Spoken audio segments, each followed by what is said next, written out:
Bonjour à toutes et à tous. Bienvenue pour notre séminaire Préparez vos élèves au DELF B1 et B2. Ce webinaire, pardon, est organisé par le service de coopération éducative et linguistique de l'ambassade de France en Espagne. Ce soir, c'est Annette Maxime qui va animer ce webinaire. Annette Maxime est la responsable du Centre national des examens. Et ce webinaire, pardon, encore une fois, a pour objectif effectivement de vous accompagner dans toute la préparation que vous aurez et que vous avez à faire au quotidien avec vos élèves. Il y aura d'autres webinaires qui seront organisés sur ces sujets-là. Notez déjà dans vos agendas le webinaire pour préparer vos élèves aux épreuves du DALF qui aura lieu le 14 décembre prochain. Et puis, du côté de la coopération éducative et linguistique, tout au long de l'année, jusqu'à les vacances prochaines 2024, on va vous proposer une série de webinaires. Et pour cela, vous retrouverez toutes les informations sur la newsletter que l'on fait depuis ce service-là. Euh, Encore merci d'être avec nous ce soir. Vous avez été très nombreux à vous inscrire. Vous arrivez progressivement. On va peut-être attendre 1 ou 2 minutes pour que Annette Maxime entre dans le vif du sujet. En attendant, ceux qui veulent se joindre à nous, tout au long de ce webinaire, vous aurez la possibilité de poser vos questions en utilisant l'onglet Preguntas y Respuestas.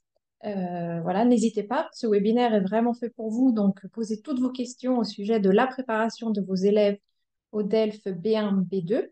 Ce soir, nous ne répondrons que aux questions qui sont vraiment en lien avec ce sujet-là, mais nous prendrons note, en revanche, de toutes les autres questions que vous pourrez avoir. Mais voilà, on vous invite vraiment à poser des questions en lien avec ce sujet-là. Voilà, encore 1 minute. Voilà, ça... Participants arrivent très vite au fur et à mesure. Vous êtes déjà 282 participants.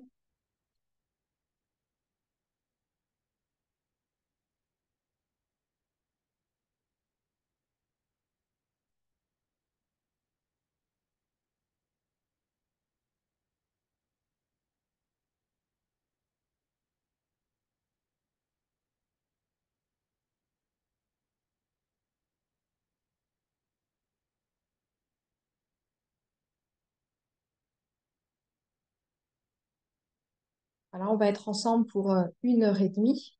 Euh, voilà, vraiment, encore une fois, posez vos questions.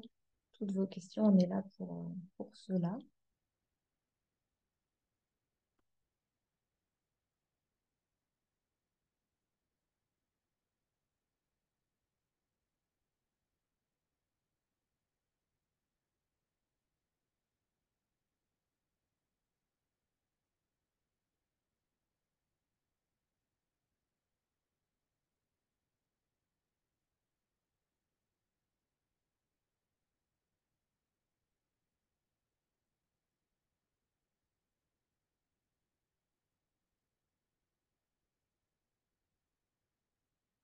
Annette, je te laisse la parole pour commencer. Merci à toi et bon webinaire à Bien, toutes et à tous. bien, bonjour à tous. Je vous remercie pour votre participation. Eh bien, je vais partager mon écran pour commencer ce webinaire.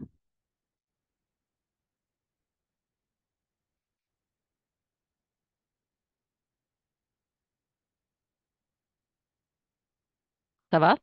Tout le monde le voit? Oui. Bien, donc aujourd'hui, nous allons voir comment vous pouvez préparer vos élèves au DELF B1 et B2. Et nous allons comparer les épreuves du DELF B1 et B2. Nous allons discriminer le niveau B1 du niveau B2. Je vais vous rappeler les principes des grilles d'évaluation des productions orales et écrites, hein, et nous allons comparer l'évaluation des productions orales et écrites du B1 et B2. Et tout au long de ce webinaire, je vous donnerai des conseils, hein, et des suggestions d'activités à faire en classe qui seront basées sur les constats que font les examinateurs correcteurs quand ils corrigent les copies des candidats ou quand ils font passer les épreuves orales des candidats. Donc, sur des constantes, en fait, que nous observons. Alors, ce webinaire, je vais parler environ pendant 1 heure. Donc, voyez, pendant 1 heure, je ne peux pas non plus vraiment approfondir la question, mais je vais quand même essayer de vous donner des pistes de travail.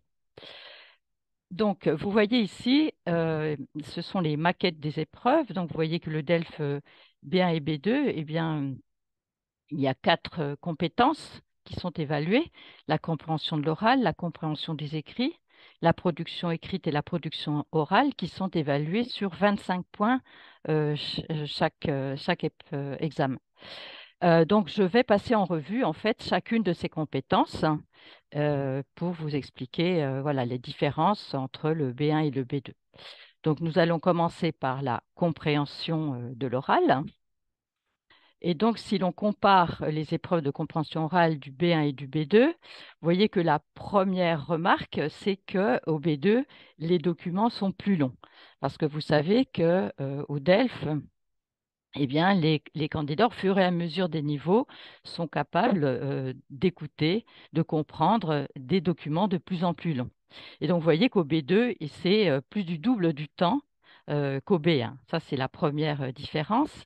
La deuxième différence, c'est le nombre d'écoutes. Au B1, nous avons toujours 2 écoutes. Le candidat écoute 2 fois les documents. Au B2, c'est maximum 2 écoutes, c'est-à-dire que le candidat va écouter une seule fois certains documents, donc une plus grande difficulté. Et enfin, l'autre différence, c'est la nature des documents.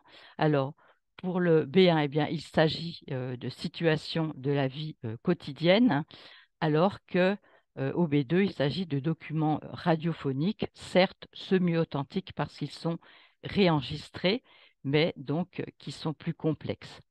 Donc, si nous regardons les mots-clés du cadre européen qui caractérisent la compréhension orale, eh bien, pour le B1, le candidat, il comprend des informations factuelles sur des sujets de la vie quotidienne dans une langue claire et standard.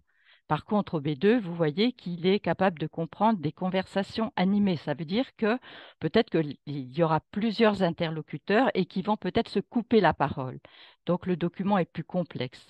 Ensuite, les sujets peuvent être aussi non familiers ou abstraits. Et voilà, la langue, elle n'est pas claire et standard comme au B1, mais c'est une langue orale en direct ou à la radio. Passons maintenant à la compréhension des écrits. Donc, et voyons ici aussi la différence. Donc, vous voyez ici aussi qu'au B2, il y a plus de temps parce que les textes sont plus longs. Ce sont des textes plus longs. Donc, le candidat est capable de comprendre des textes plus longs. Au B1, vous voyez qu'il y a 2 exercices. Alors, le premier exercice, le candidat doit sélectionner des informations dans des textes courts. C'est une sélection, il doit repérer certaines informations. Et le deuxième exercice, c'est l'analyse d'un document, mais c'est un document d'intérêt général, hein, un texte informatif de type factuel. Là, il doit comprendre de façon globale, mais aussi détaillée. Au B2, qu'est-ce qu'on a comme type de document?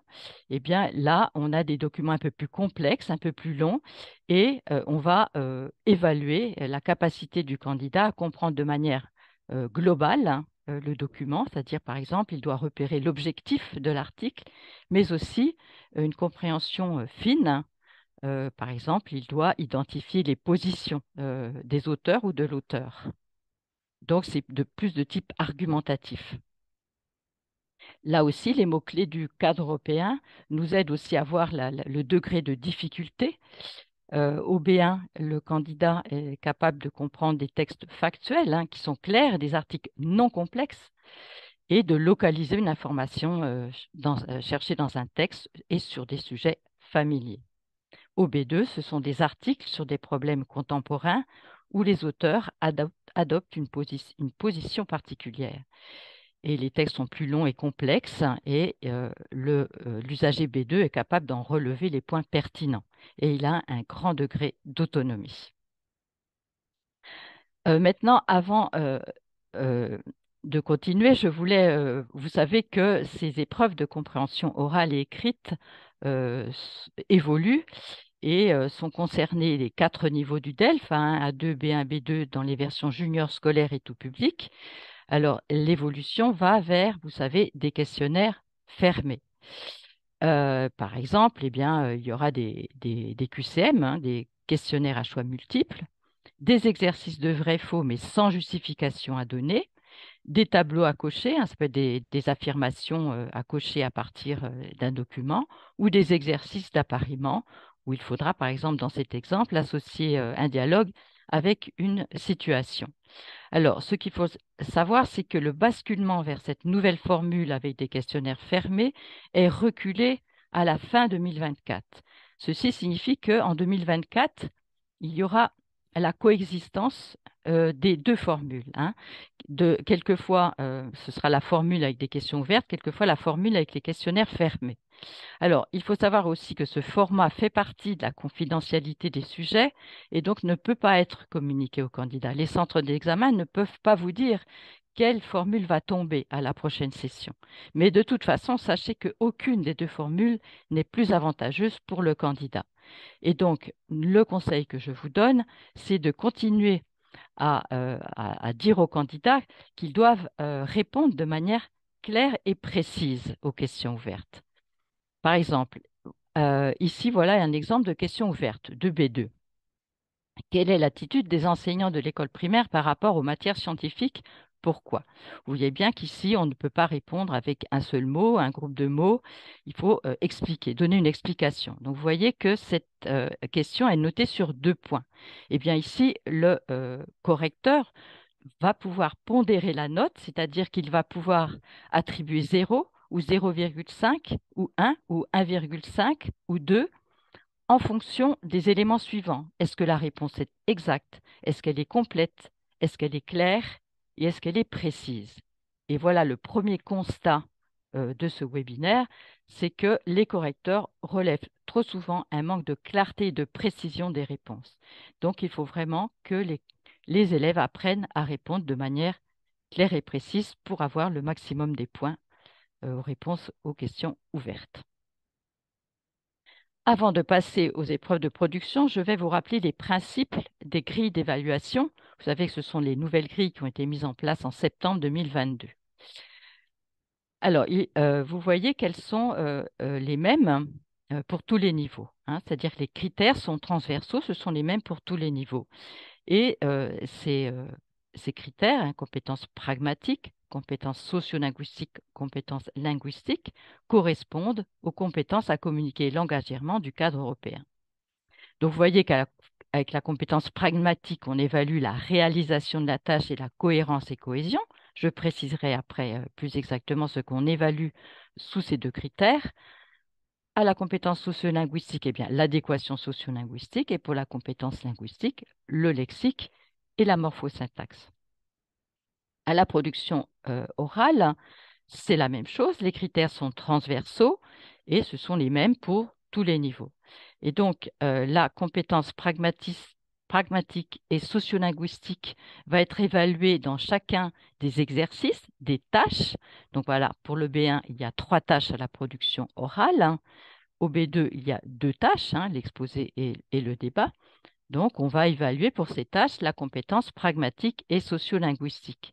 Et ensuite, pour l'ensemble des tâches, pour l'ensemble des exercices, eh bien, on va évaluer la compétence linguistique, c'est-à-dire le lexique, la morphosyntaxe et la maîtrise du système phonologique, puisque nous sommes à l'oral, et nous allons aussi mesurer l'intelligibilité du discours du candidat. Alors, pour un petit exercice, pour que vous compreniez bien dans quels critères on évalue les erreurs des candidats ou valoriser les bonnes choses, hein. Alors, dans quels critères évaluer le candidat qui dit ou écrit «Salut, Madame la directrice». Donc, vous voyez que là, il y a incompatibilité entre «Salut» et «Madame la directrice». Donc, ça relève bien sûr du sociolinguistique. C'est la manière dont on s'adresse aux partenaires. C'est bien pour ça qu'il faudra bien savoir à qui on s'adresse. Numéro 2, les adultes disent que toutes les jeunes sont impolis. Donc là, il s'agit d'un problème de morphologie des verbes et d'accords. Donc, il s'agit d'un problème de morphosyntaxe. Nous pensons d'abord que, ensuite, nous croyons que, enfin, les habitants, donc ici, il s'agit ici de structurer son discours. Donc, il s'agit de la cohérence et de la cohésion. Je voudrais vous faire part de mon indignation, vous proposer des solutions à cette grave situation. Donc, faire part de son indignation, enfin, s'indigner, proposer des solutions. Il s'agit d'actes de parole demandés dans la consigne que le candidat ici met en œuvre. Et donc, il s'agit ici de la réalisation de la tâche. Je voudrais vous faire part de mon indignation et vous proposer des solutions. Là, donc, on voit que le candidat dit vous à son partenaire, s'adresse, il ne dit pas je veux, mais je voudrais, de manière polie de s'adresser. Donc, il s'agit ici de la sociolinguistique. Les gens, numéro 6, les gens sur mon autobus scolaire disent des choses méchantes. Sur, c'est une mauvaise utilisation de la préposition, et donc il s'agit ici d'un problème de syntaxe, de morphosyntaxe. Numéro 7, vous voyez ici qu'il y a un problème d'orthographe lexicale, hein, deux R et l'absence de l'accent. Donc ici, on va évaluer ça dans le lexique. Et enfin, la dernière phrase, ça me donne l'ambiance d'être heureuse au lieu de l'impression d'être heureuse.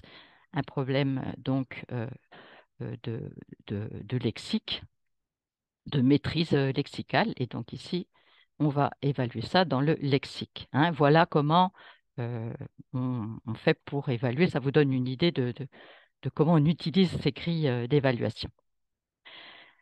Ensuite, ces grilles, eh bien, nous avons des échelons de performance. Alors, vous voyez qu'il y a 4 niveaux de performance.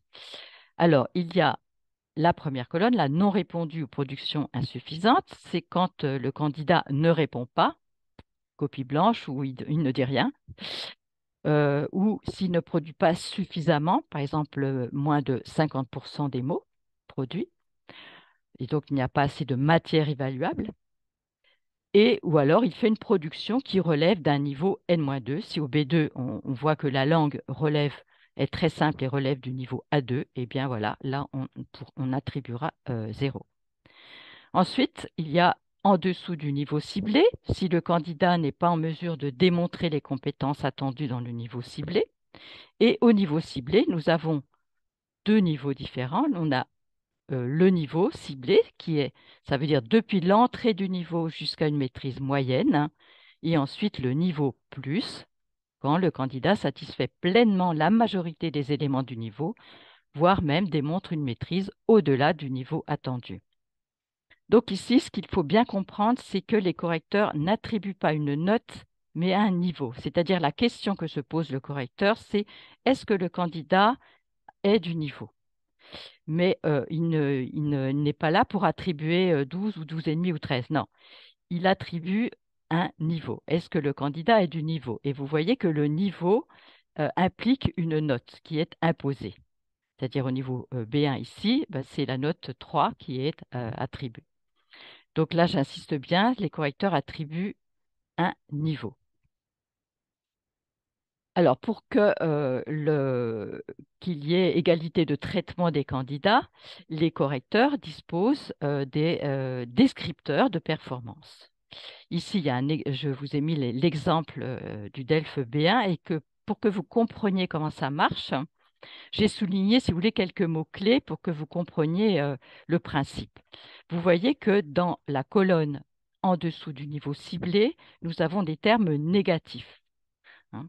Parce que là, par exemple, réalisation de la tâche, il peut écrire une suite de phrases simples, mais elles sont insuffisantes. Et l'opinion manque de clarté. L'accès au sens est difficile. Les connecteurs sont élémentaires en cohérence et cohésion. Et la mise en page et la ponctuation entravent la compréhension. En adéquation sociolinguistique, on voit le mot confusion. Il y a des confusions d'expression, de registres. Le lexique, il est trop restreint. Les mots du répertoire sont élémentaires. Et en morphosyntaxe, eh bien, les erreurs sont élémentaires, donc qui relèvent sûrement d'un niveau inférieur. Au niveau ciblé, on a des mots qui sont globalement satisfaisants, hein. Vous voyez, là, le candidat écrit un texte non complexe qui satisfait globalement les exigences de la tâche. Il donne aussi quelques exemples. Il a utilisé des connecteurs adéquats. La mise en page et la ponctuation sont utilisées à bon escient. Le registre est globalement adapté. Le lexique, eh bien, le candidat utilise correctement une gamme étendue de vocabulaire. Et en morphosyntaxe, il a une relative correction dans l'emploi des structures. Et au niveau plus, P1+, en bleu, eh bien, il y a des termes beaucoup plus laudatifs, hein, beaucoup plus positifs. Et on voit que le candidat, eh bien, il a écrit un texte clair pleinement en adéquation. Il s'est développé une argumentation simple. Il utilise des connecteurs variés. La mise en page et la ponctuation bien, facilitent la compréhension. Il sait adapter sa production destinataire. Le vocabulaire est suffisamment étendu pour pouvoir communiquer sans trop de restrictions sur des sujets. Il peut varier sa formulation et il a un bon contrôle grammatical. Donc, vous voyez, pour chacun des niveaux, pour la production écrite et la production orale, le correcteur donc a cet outil qui permet de bien cadrer ce qu'on attend du candidat pour chacun des niveaux de performance. Nous allons donc pouvoir maintenant passer à la production écrite. Alors, nous allons comparer les épreuves B1 et B2. Et donc, au B1, le candidat doit exprimer une attitude personnelle sur un thème général. Et au B2, c'est une prise de position personnelle, également, vous voyez, prise de position, mais cette fois argumentée. Et dispose de plus de temps parce qu'on lui demande un texte beaucoup plus élaboré. Donc, au B1, eh bien, on va évaluer la capacité du candidat à exprimer un point de vue sur un thème courant dans un texte construit et cohérent. Et au B2, c'est un peu plus complexe, un peu plus élaboré, hein. On évalue la capacité du candidat à produire un écrit formel et argumenté qui réponde à une situation de communication précise définie par la consigne dans une forme claire et articulée. Donc, vous voyez donc un exercice plus complexe. Bon, nous allons voir le détail. Les mots-clés du cadre européen qui caractérise cette production écrite. Pour le B1, eh bien, l'usager B1, il est capable d'écrire des textes non complexes qui portent sur des faits. Il est capable de donner et justifier son opinion, hein, de manière simple. Et il peut relier les paragraphes, les éléments en une séquence linéaire, ce qui veut dire, par exemple, d'abord, ensuite, enfin, de manière chronologique. Au B2, l'usager, il doit écrire des textes clairs et détaillés. Il développe une argumentation de façon méthodique et il doit souligner les points importants et les détails pertinents. Vous voyez qu'on est beaucoup plus dans la nuance. Et il doit indiquer clairement la relation entre les idées dans un texte articulé. Et là, il ne pourra pas y avoir seulement une séquence linéaire puisqu'on doit rentrer dans les nuances. On verra le détail un peu plus tard. Ce qui est très important, et ça c'est une des diapositives peut-être les plus importantes de ce webinaire, c'est qu'il faut absolument que l'élève comprenne qu'il doit s'adapter à une situation de communication parce que les exercices du DELF sont des tâches. Une tâche, qu'est-ce que c'est? Eh bien, c'est une situation de communication où l'élève doit repérer qui il est, à qui il s'adresse et pourquoi faire. Parce que quand il s'adresse à quelqu'un et dans un type d'écrit particulier à la production écrite, il va utiliser une langue particulière qui doit s'adapter. Si je m'adresse à un ami, je ne vais pas euh, utiliser la même langue, hein, que si je parle au conseiller culturel, au proviseur de mon établissement. Et pourquoi faire? Quels sont les actes de parole que la consigne me demande de mettre en œuvre? Est-ce que je dois protester? Est-ce que je dois proposer une activité? Est-ce que je dois raconter quelque chose? Est-ce que je dois expliquer? Voilà, il faut absolument qu'ils comprennent bien la consigne pour savoir quel acte de parole il doit développer. mettre en œuvre. Donc ça, c'est très important. Par exemple, ici, voilà une production écrite du B1 qui est une tâche. Vous recevez ce message d'un ami. Salut, je sais que tu as étudié en France l'année dernière. Moi aussi, je pense partir étudier dans un pays étranger, mais j'hésite. Je voudrais savoir ce que tu en penses. Quelle a été ton expérience? D'après toi, est-ce que c'est une bonne idée de faire ses études dans un autre pays? Merci d'avance pour ta réponse. À bientôt, Fabien. Vous répondez à Fabien. Donc, ce que vous pouvez faire avec vos élèves, c'est qu'ils s'interrogent à partir, par exemple, de cet exemple. Eh bien, tu es qui? Ben voilà, le candidat écrit en son propre nom ici. Il s'adresse à qui? Il s'adresse à un ami, son ami Fabien. Dans quel type de texte? Il doit écrire un mail. Et pourquoi faire?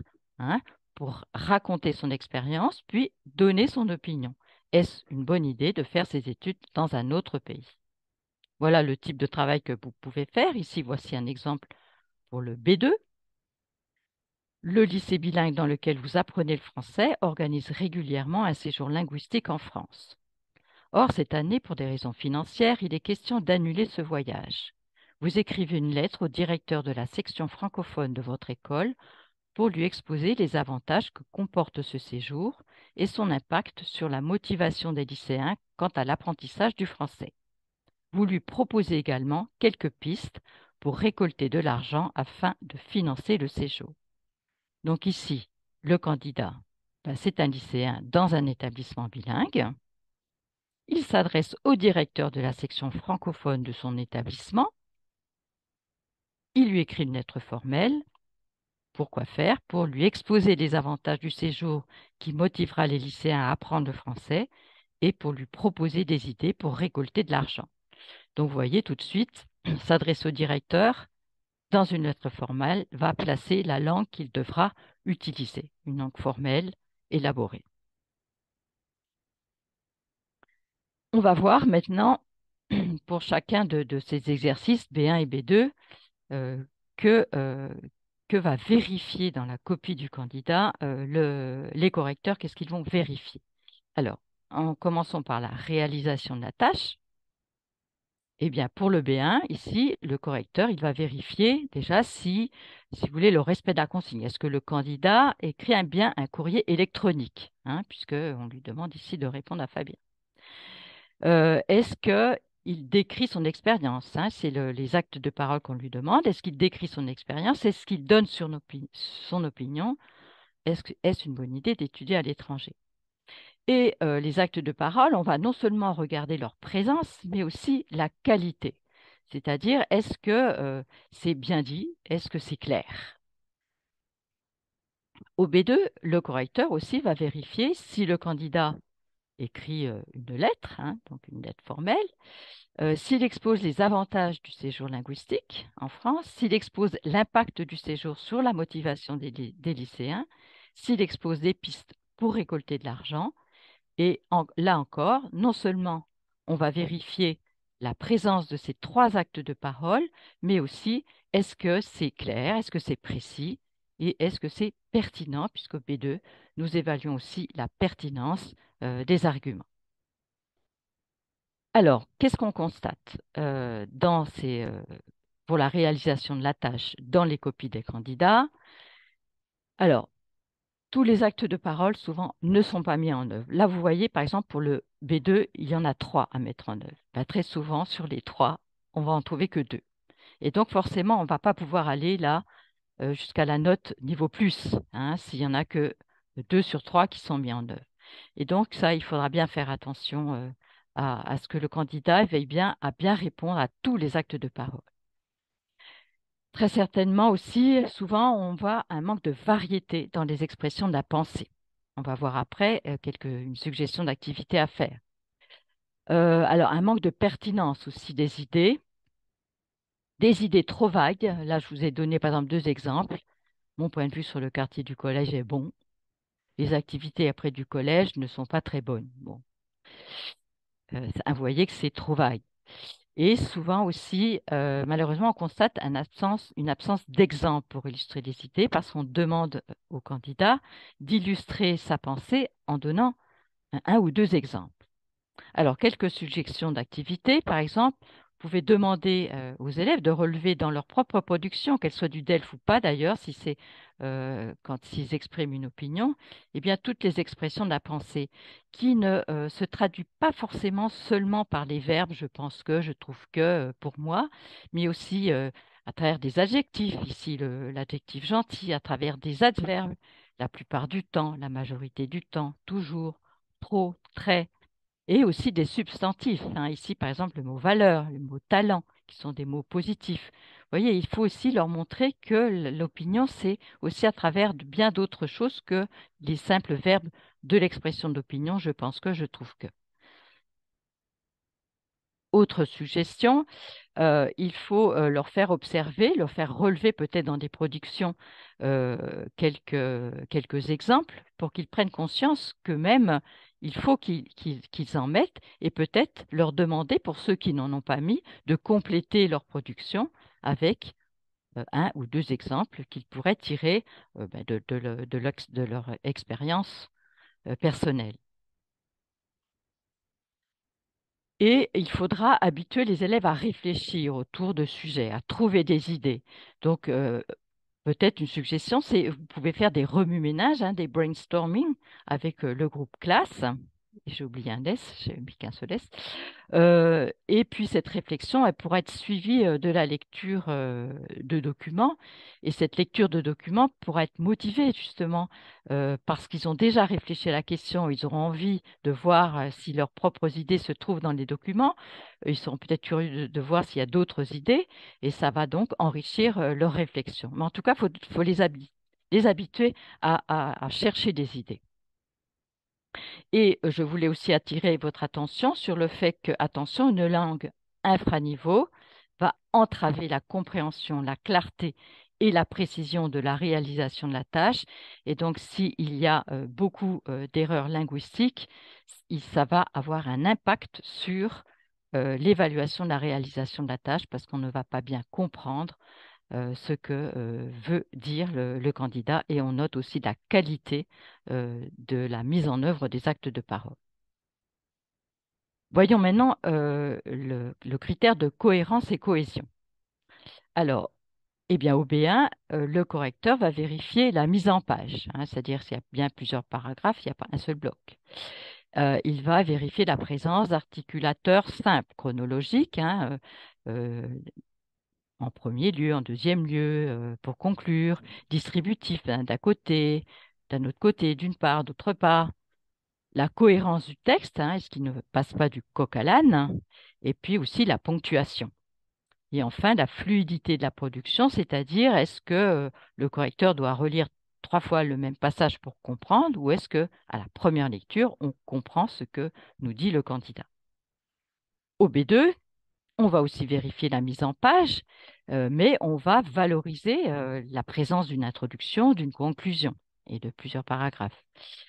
On va regarder la présence d'articulateurs et pas seulement chronologiques ou distributifs, mais d'articulateurs logiques. J'ai mis ici quelques exemples comme d'ailleurs et même, or, en d'autres termes, autrement dit, quoi qu'il en soit, néanmoins, toutefois, en revanche, en conséquence, parce que si il met en œuvre une réflexion élaborée, il devra donner des nuances et les articulateurs logiques vont justement introduire ces nuances. On va aussi évaluer la cohérence du texte, hein, voilà, est-ce que aussi il répète pas 3 fois la même idée ou est-ce qu'il y a un fil conducteur et que son idée progresse? On va vérifier la ponctuation et aussi la fluidité de la production. Est-ce qu'on comprend ce que le candidat écrit à la première lecture ou pas? Alors là, ce qu'on constate pour la cohérence et cohésion, c'est que souvent la mise en page n'est pas assez soignée, que les articulateurs dans les copies de B2 relèvent trop souvent du niveau B1, ils sont trop simples, hein, et on relève aussi l'absence de nombreuses virgules. Donc, quelques suggestions d'activités à partir de ces constats, c'est, vous voyez, vous pouvez leur montrer l'image, je l'ai mis exprès en petit pour que vous voyez l'image du texte et la conclusion, c'est que effectivement, ça ne va pas aider la lecture du correcteur. Et il faut montrer au candidat que s'il facilite la lecture de sa copie, ça va aller dans le bon sens pour le correcteur va mieux comprendre et va pouvoir lui attribuer une meilleure note. Mais il ne faut pas non plus tomber dans l'excès inverse, hein, parce que le problème ici de la deuxième copie, c'est qu'il y a de trop nombreux paragraphes et il ne faut pas non plus écrire une phrase par paragraphe. Vous pouvez aussi demander, toujours à partir de leur propre production, bah, de rétablir la ponctuation, de rajouter les virgules qui manquent. C'est toujours bien qu'ils travaillent sur leur propre production pour améliorer en fait, et comme ça, peut-être qu'ils garderont mieux en mémoire ce qu'il faut faire. Et puis, vous allez aussi peut-être travailler sur les connecteurs, donc leur faire repérer les connecteurs aussi de leur propre production. Vous voyez ici, par exemple, premièrement, d'abord en premier lieu, bah, c'est redondant. Donc là, ça, c'est quelque chose qui ne va pas. Il faudra corriger ça. Ou alors là, donc, 4 fois dans la même copie. Donc c'est répétitif. Donc là encore, voilà, leur faire prendre conscience qu'il faut essayer de mettre d'autres mots et éviter ces répétitions. Ici, par exemple, voilà une copie de B2 et j'ai entouré les connecteurs. On a les connecteurs d'abord et aussi, mais, donc, deuxièmement, et puis aussi, en plus, enfin. Donc, tous ces connecteurs-là, en fait, relèvent du niveau B1. Alors, ça ne veut pas dire qu'au B2, on ne peut pas en avoir, mais il faut aussi d'autres types de connecteurs. Parce que souvent, en fait, aussi, la présence de ces connecteurs simples de niveau B1 dans une copie de B2 sont révélateurs d'un manque de réflexion.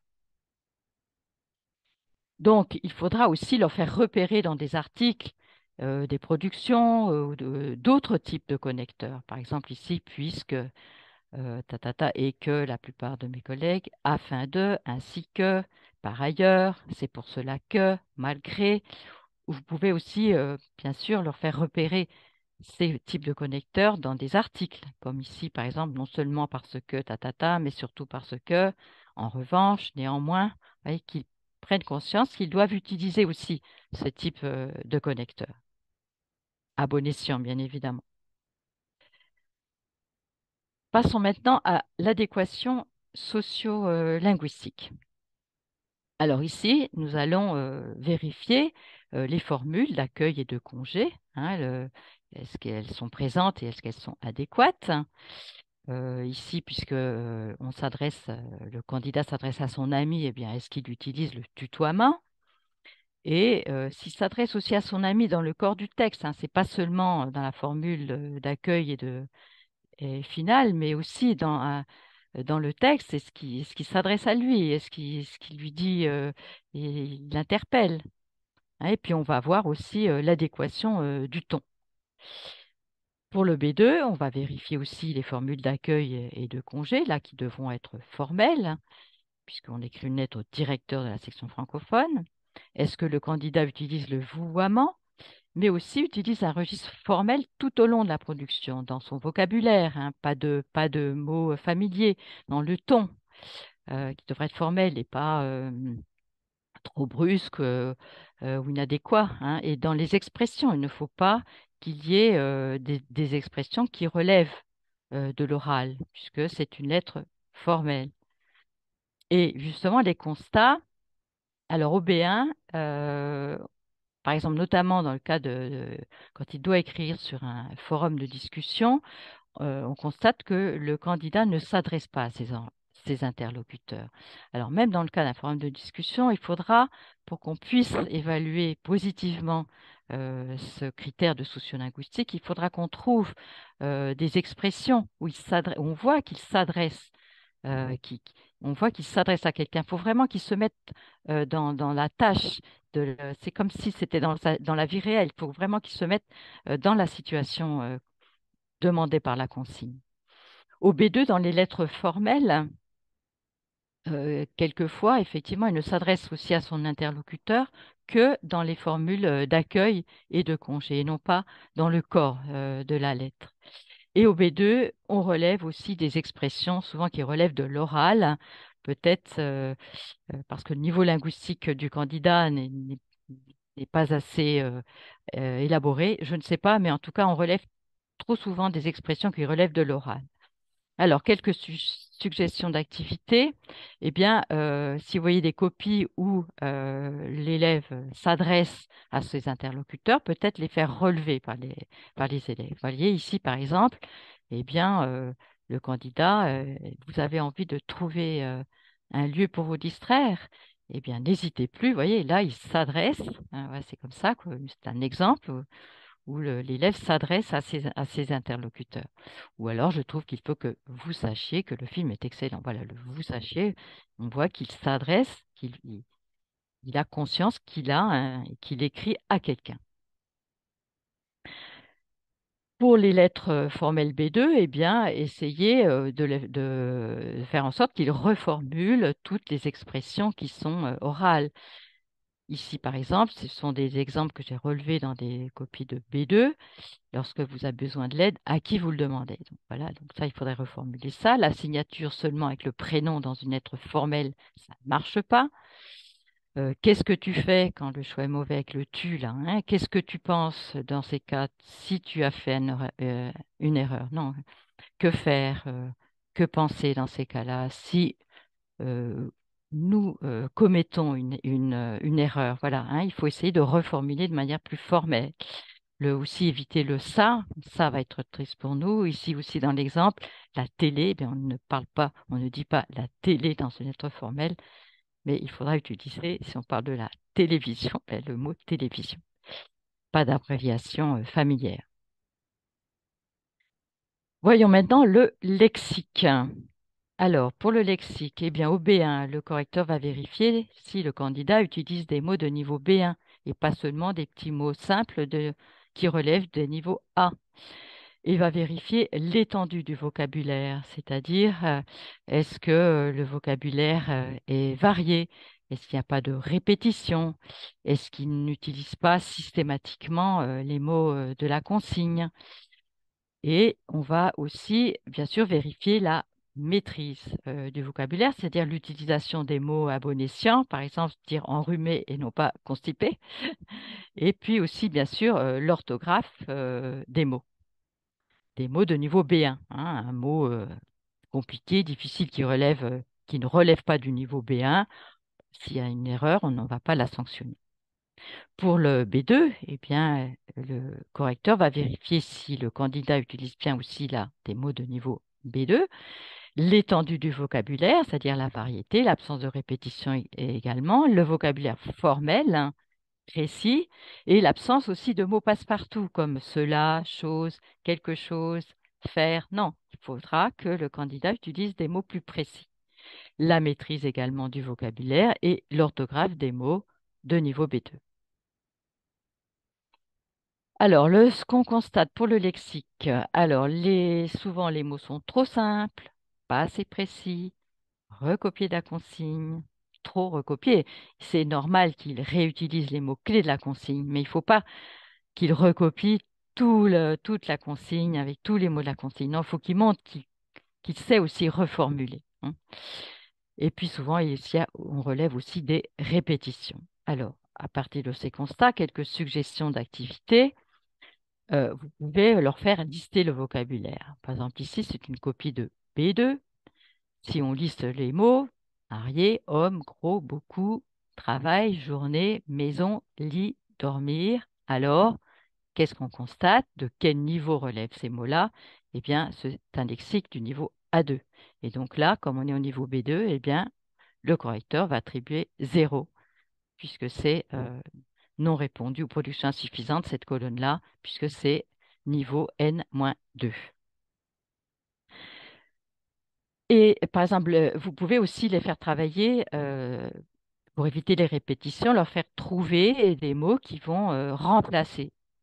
les mots. Par exemple, j'avais mis le mot ville ici. Voilà, on peut dire cité, capitale, localité, métropole, commune, bourg. Enfin, voilà.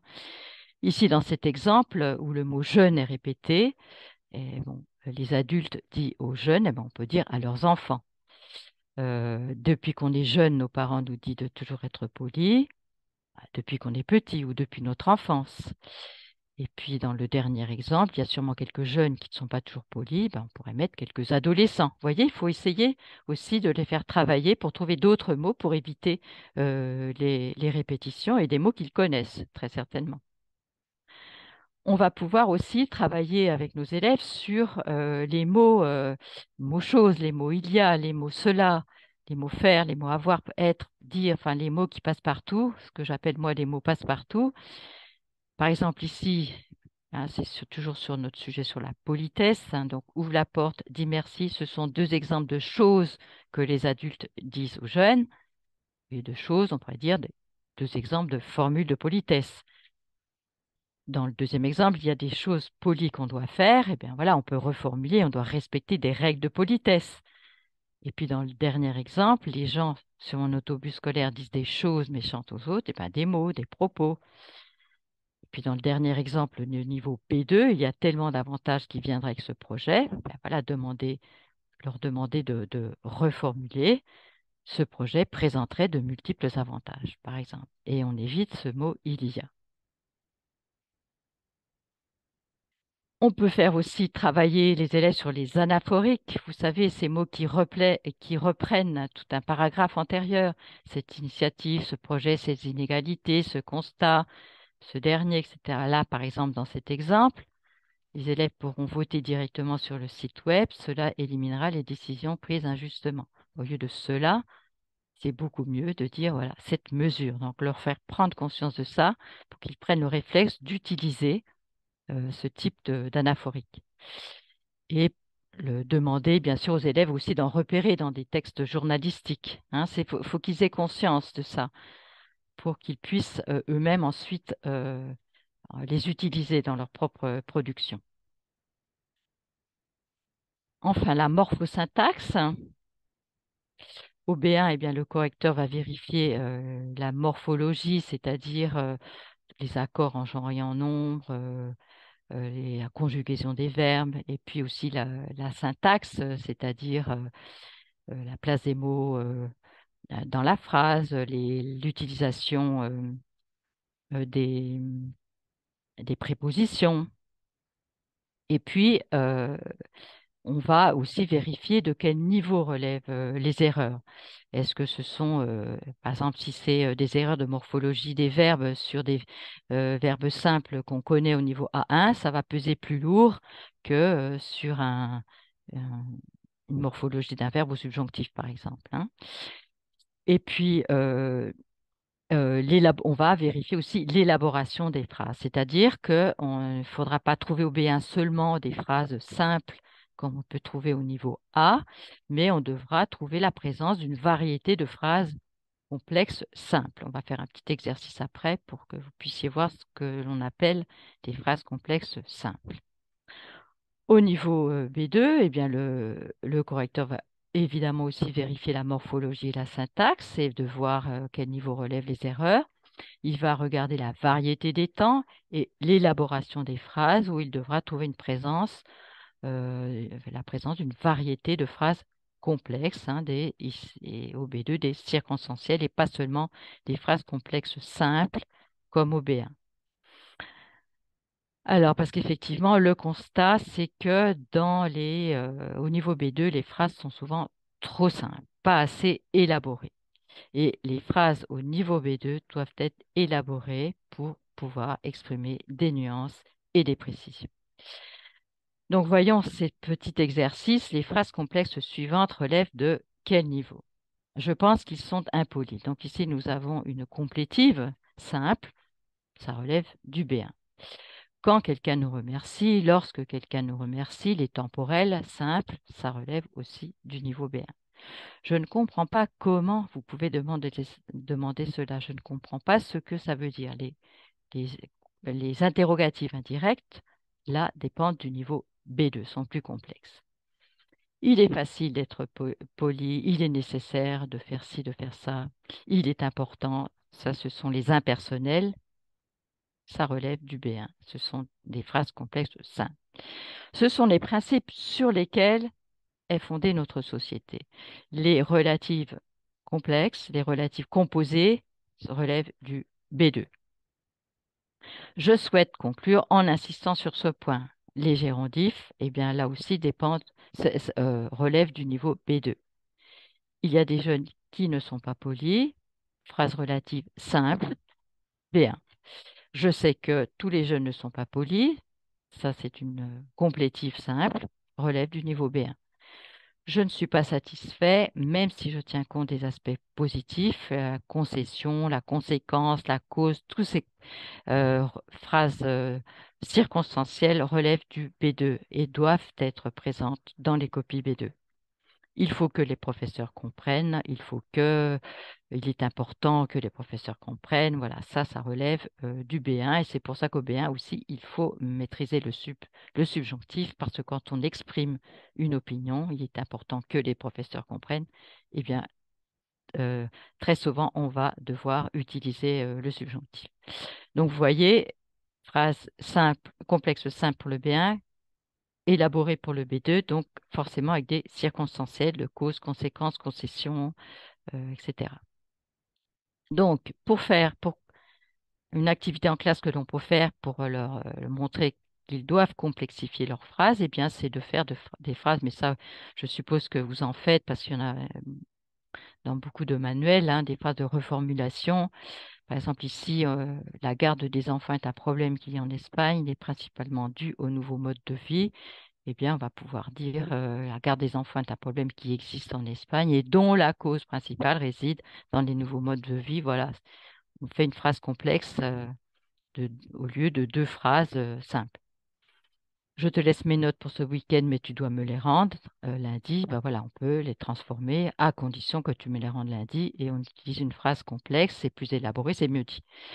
Votre offre était originale, alors je l'ai envoyée à tous mes amis. Eh bien, on pourrait dire, pour la complexifier, votre offre était si originale que je l'ai envoyée à tous mes amis. Vous voyez, vous pouvez faire ce genre de phrase pour que les élèves s'habituent à utiliser des phrases complexes. Passons maintenant aux productions orales. Je vais vite, mais je vous répète que ce webinaire est enregistré, donc vous pourrez le revoir. Alors, nous allons comparer donc les épreuves orales du B1 et du B2. Donc, vous voyez qu'au B1, il y a 3 exercices, un entretien dirigé, présentation du candidat, un prise et la glace un petit peu, un exercice en interaction, c'est-à-dire un jeu de rôle où l'élève joue un rôle et l'examinateur joue l'autre rôle. Et puis un troisième exercice qui donc est l'expression d'un point de vue. Donc, c'est comme à l'écrit, le candidat doit exprimer un point de vue. Et on va évaluer la capacité du candidat à exprimer donc clairement son point de vue à partir d'un bref document. Et au B2 aussi, à partir d'un bref document, eh bien, le candidat doit aussi présenter un point de vue, mais il doit aussi le défendre, hein, il doit argumenter. Parce qu'il y a un exposé, mais aussi après, il y a un débat, où donc il devra euh, présenter à l'examinateur, répondre aux questions de l'examinateur en défendant son point de vue, en apportant des précisions, en élargissant le débat ou en nuançant euh, son propos. Donc c'est un exercice plus complexe et d'ailleurs, regardez le temps de préparation. Au B1, le candidat a 10 minutes pour préparer son point de vue, alors qu'au B2, il a 30 minutes pour préparer et ces 30 minutes est symptomatique du degré d'élaboration que nous demandons au candidat. Les mots-clés du cadre européen qui caractérisent la production orale. Bien, au B1, l'usager est capable de faire un exposé non complexe, préparé. Il peut donner des raisons, mais simples, hein, pour justifier un point de vue. Il peut lister des avantages, il peut lister des inconvénients. Et puis, les sujets seront familiers. Au B2, l'exercice est beaucoup plus complexe puisqu'il doit faire un exposé de manière claire et méthodique. Il doit développer une argumentation claire en élargissant et en confirmant ses points de vue par des arguments secondaires et des exemples pertinents. Alors, voyons un par un ces exercices. Donc, le premier exercice du B1, c'est un entretien dirigé. Donc, c'est une espèce, je le disais tout à l'heure, une espèce de briser la glace où l'objectif euh, de cet exercice, c'est que le candidat se présente et décrive ses expériences. Alors, l'examinateur vérifie ici si le candidat peut parler de lui avec une certaine assurance en donnant des informations, des explications relatives à ses centres d'intérêt, à ses projets, à ses actions. Et si le candidat peut aborder sans préparation un échange sur un sujet familier avec une certaine assurance. Qu'est-ce que l'on constate ici? Eh bien, très souvent, les candidats répètent un discours appris par cœur. Et on s'en rend vite compte quand, pour la 10e fois, les examinateurs entendent le même discours. Finalement, ça finit par desservir le candidat. Alors, il faut quand même savoir que les examinateurs valorisent la spontanéité de l'expression et il s'agit bien d'un entretien. Et donc, le candidat, il est évalué sur sa capacité également à savoir réagir aux questions. Donc, quand l'examinateur, de toute façon, voit que le discours a été appris par cœur, eh bien, il va rebondir très vite sur les propos du candidat pour lui poser une question, pour le sortir justement de cette zone de confort et il va pouvoir vérifier si le candidat il sait s'exprimer de manière spontanée, sans préparation, à des questions sur son environnement personnel. Le deuxième exercice, donc, c'est un jeu de rôle sans préparation, puisque le cadre européen nous dit que l'usager B1 est capable de faire face à une situation inhabituelle de la vie. Donc ici, nous avons un exemple. Le candidat, il tire au sort deux sujets, il en choisit un. Ici, par exemple, vous avez prêté un livre de la bibliothèque à votre ami français. Lorsque vous retrouvez votre ami, il vous annonce qu'il l'a perdu.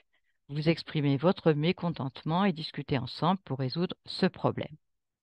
Donc, le candidat est lui-même, il s'adresse à son ami et il lui explique qu'est-ce qu'il doit faire, exprimer son mécontentement et discuter avec lui pour résoudre le problème. Ici, l'examinateur va vérifier si le candidat est capable de faire face sans préparation à cette situation typique. Il va vérifier eh bien, si le respect de la situation et des codes sociolinguistiques. Dans ce cas, est-ce que le candidat dit bien tu à son ami? Si le candidat il est capable d'adapter les actes de parole à la situation, donc ici, exprimer son mécontentement, et s'il est capable de répondre aux sollicitations de l'examinateur qui va jouer la situation avec lui. Et donc, je vous suggère de faire de jouer des situations avec les élèves, mais très certainement que vous en faites, des jeux de rôle en classe, je n'en doute pas. Mais peut-être que vous pouvez demander aux autres élèves qui regardent la situation d'évaluer la prestation de leurs camarades avec les critères du DELF, c'est-à-dire là, dans notre exemple, est-ce que vous pouvez leur demander, est-ce que votre camarade a exprimé son mécontentement? Comment il l'a fait? Quelle expression il a employée? Et est-ce qu'il a apporté des solutions? Est-ce qu'il a été passif ou il a pris des initiatives?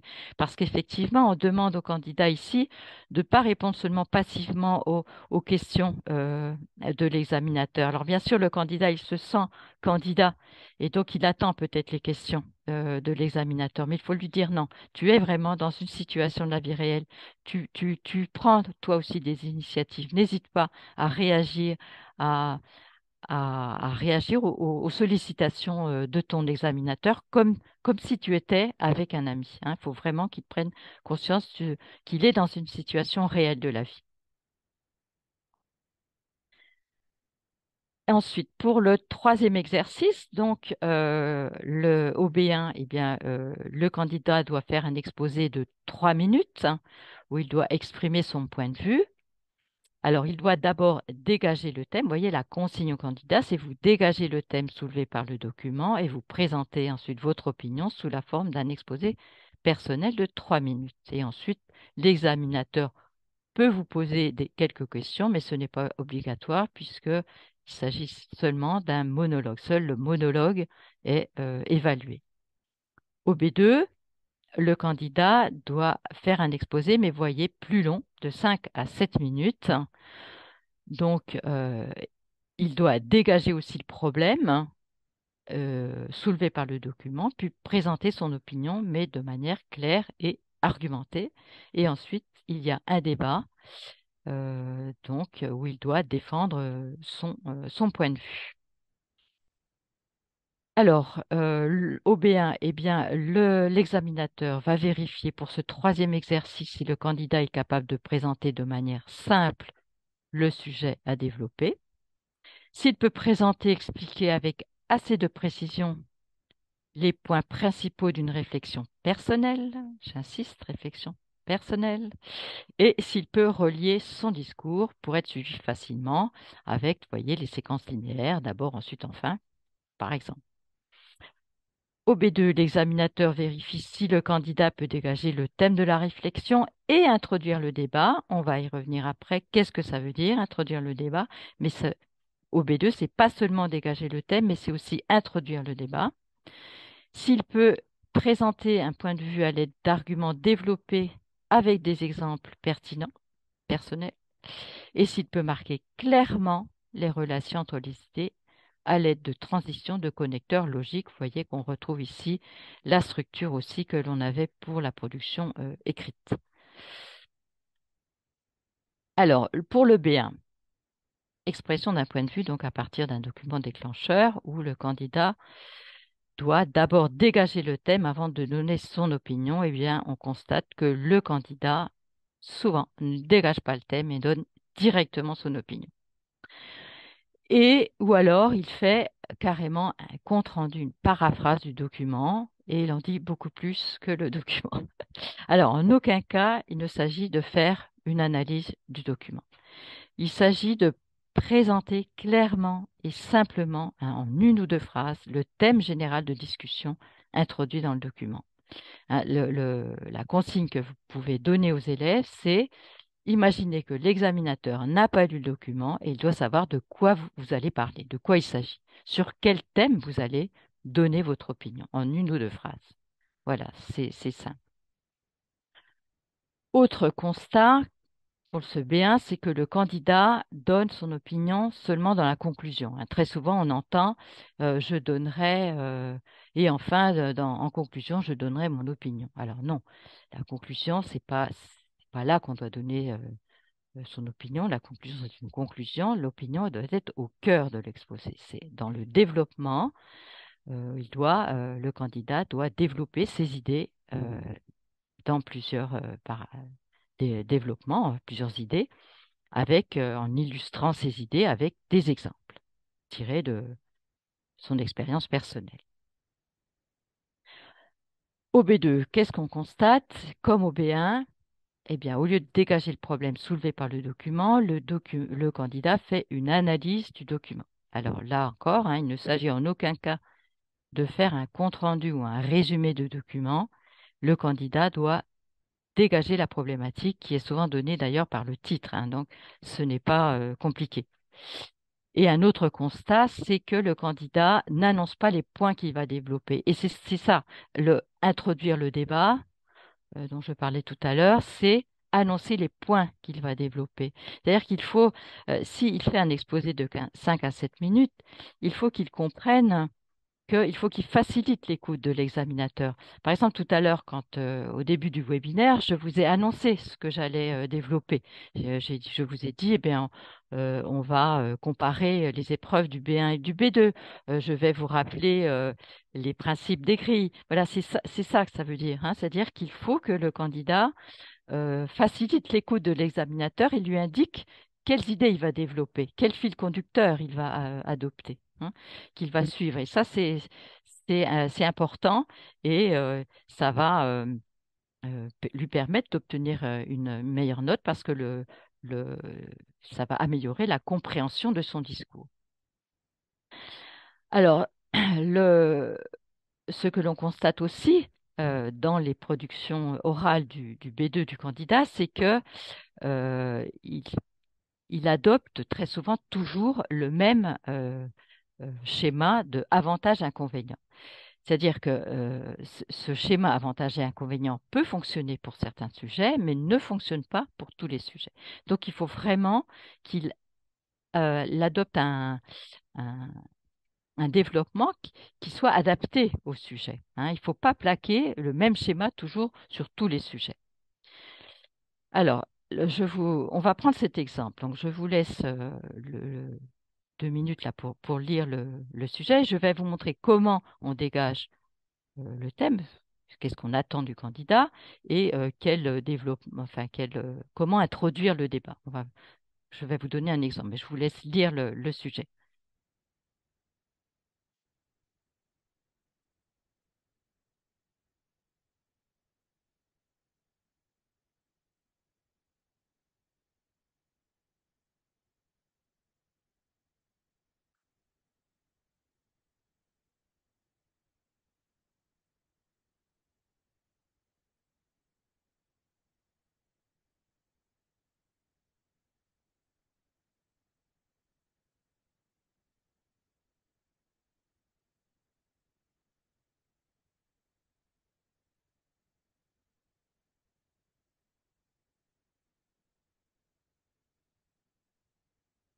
Donc, dégager le thème, hein. Eh bien, on peut dire tout simplement, vous voyez, en une phrase, l'article constate que les femmes sont minoritaires dans les études et les professions scientifiques et techniques. Voilà, ça suffit. On ne demande pas plus. Exemple d'introduction, candidat par exemple, j'analyserai les causes de ce phénomène et après avoir fait une comparaison avec la situation dans mon pays, j'essaierai de voir comment cette situation pourrait évoluer. Vous voyez ici que le schéma avantage-inconvénient ne marche pas. Donc, il faut en fait, que le candidat réfléchisse. Quel est le développement qui s'adapte le mieux à ce sujet-là? Voilà, j'espère avoir été comme ça plus clair à travers cet exemple. Ensuite, pour le débat, donc qui suit l'exposé du B2, euh, on constate en fait, à travers les productions orales des candidats, que les candidats ne font que confirmer leur point de vue sans nuancer ni aller plus loin. Ils confirment, effectivement, ça ils le font bien, mais il faut justement qu'ils aillent plus loin. Il faut qu'ils soient capables de réagir aux arguments de l'examinateur qui va d'ailleurs exprès le contredire pour voir jusqu'où il va pouvoir défendre son opinion. Et le candidat doit savoir qu'il doit savoir aussi ouvrir le débat vers éventuellement d'autres problèmes liés à la problématique du sujet. Il faut qu'il ne- f- Voilà, il faut qu'il fasse preuve d'intelligence et d'imagination et de réaction, d'initiative. Donc, qu'il n'hésite pas à ouvrir le débat également, ce sera valorisé positivement par l'examinateur. Mais en tout cas, il faut qu'il nuance, qu'il aille plus loin que seulement confirmer ce qu'il a déjà dit dans son exposé. Alors, les conclusions pour ces épreuves de production, eh bien, les productions sont des tâches, donc il faut absolument, hein, j'insiste là-dessus, une lecture attentive de la consigne. Donc, le candidat doit repérer donc qui il est, son rôle, à qui il s'adresse, pourquoi faire et dans quel type d'écrit de situation. C'est ça qui va lui permettre de placer sa langue. Donc, la suggestion aussi que je vous fais, c'est toujours retravailler les productions des élèves pour améliorer la précision de ces productions, hein, pour préciser les idées, les illustrer avec des exemples, donc compléter ces productions, chercher un lexique plus précis et reformuler en complexifiant les phrases, hein, pour utiliser des phrases complexes. Et comme les productions sont des tâches, eh bien, il est donc inutile de faire apprendre par cœur les productions. Le candidat il est évalué sur sa capacité à savoir s'adapter à la situation de communication, à la consigne, à la tâche, et sur sa capacité à apporter une réflexion personnelle. Donc, il faut vraiment que le candidat réfléchisse et apporte sa propre réflexion. Il pourra s'appuyer sur les idées des documents Bien sûr, il pourra redire certaines idées du document, mais il faudra absolument qu'il y ait présence d'idées personnelles, qu'on voit que le candidat il est capable d'apporter une réflexion personnelle sur un sujet. Le dernier constat de ce webinaire, c'est que souvent les candidats se présentent trop tôt au niveau B2. Vous voyez ici, c'est en fait une indication du nombre d'heures d'apprentissage nécessaires pour atteindre les niveaux.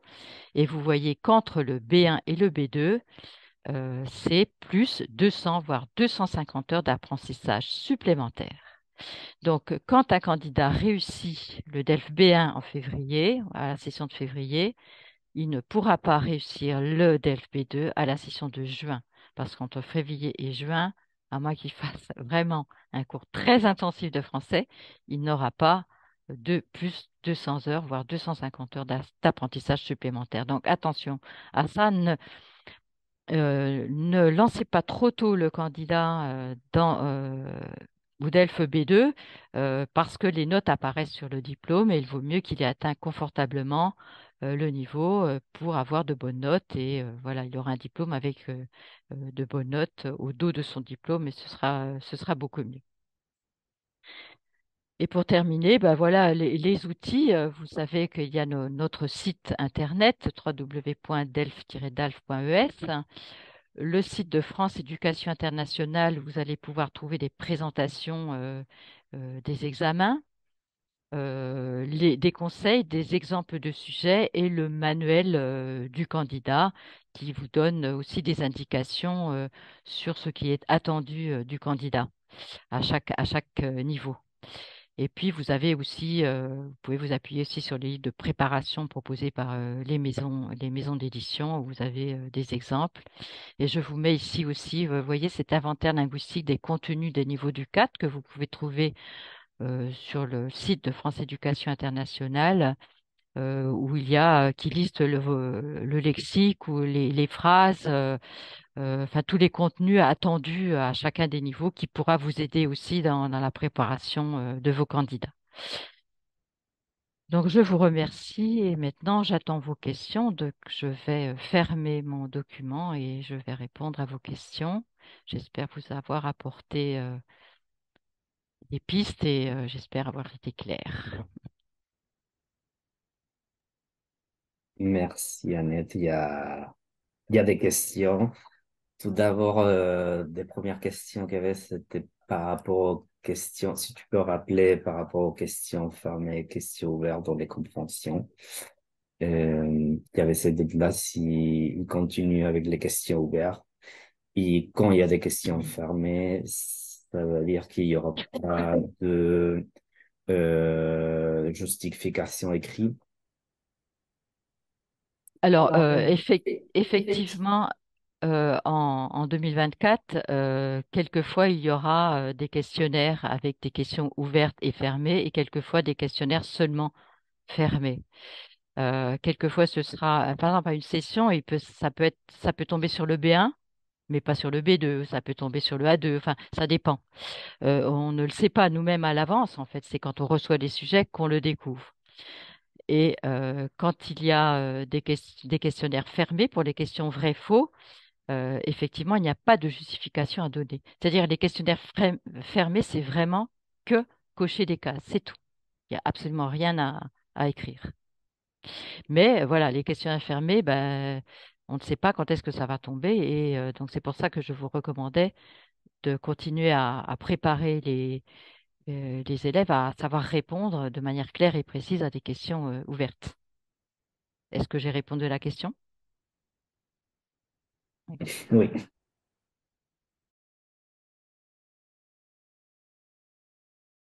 Je peux poser une autre question. Pour le diplôme DELF B1, je voudrais savoir quelle est la différence entre le B1 et le B1+, vu que l'examen offre le niveau B1 et pas le niveau B1+. Alors, ce plus, il ne faut pas l'identifier comme au-delà du niveau B1. C'est bien dans le niveau ciblé Mais si vous voulez, c'est le haut de la fourchette. Je ne sais pas si la personne qui pose cette question connaissait les anciennes grilles, mais par exemple, sur un critère sur 4 points, eh bien, le B1 pouvait correspondre à 3, à 2, 2,5, 3, et le niveau B1 plus à 3,5, 4. Vous voyez, c'est le haut de la fourchette, mais c'est toujours dans le niveau B1.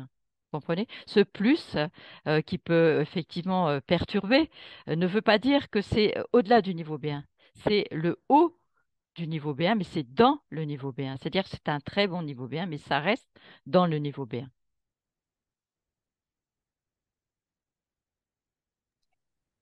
Une autre question aussi qui concerne la production écrite au B1. Les élèves vont rédiger un test de 160 au 180 mots. Avec quel pourcentage de marge? Alors, en fait, il n'y a plus comme avant pourcentage de marge. Maintenant, en fait, le candidat est sanctionné seulement s'il écrit moins de 50% des points, et là, il a zéro. Sinon, même s'il écrit 52% des mots, on va évaluer sa copie.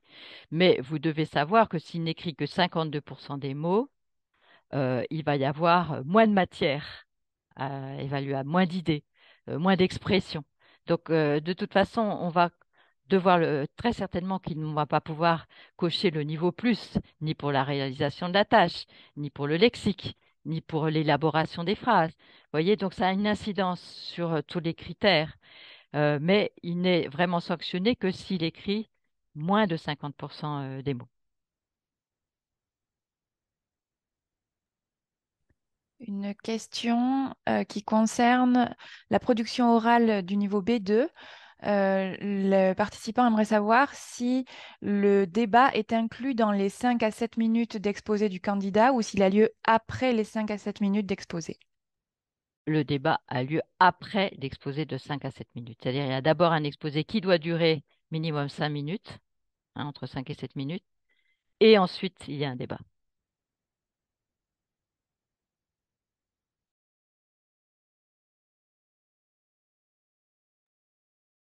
Annette, s'il te plaît, est-ce que dans la mesure du possible, tu pourrais rappeler de manière un peu plus détaillée que ce que tu as fait, en quoi consiste pour le DELF B1 le déroulement du troisième exercice, exprimer le point de vue? Alors, troisième exercice de la production orale du B1, exprimer son point de vue. Le candidat, donc, va tirer au sort deux sujets.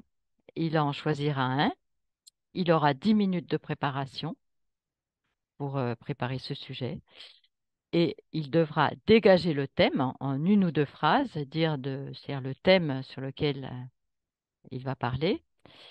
Il dégage le thème et ensuite il donne son opinion personnelle en prenant aussi des idées du document.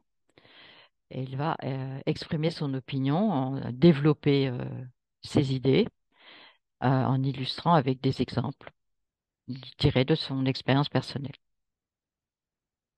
Ça va, je réponds à la question? Oui.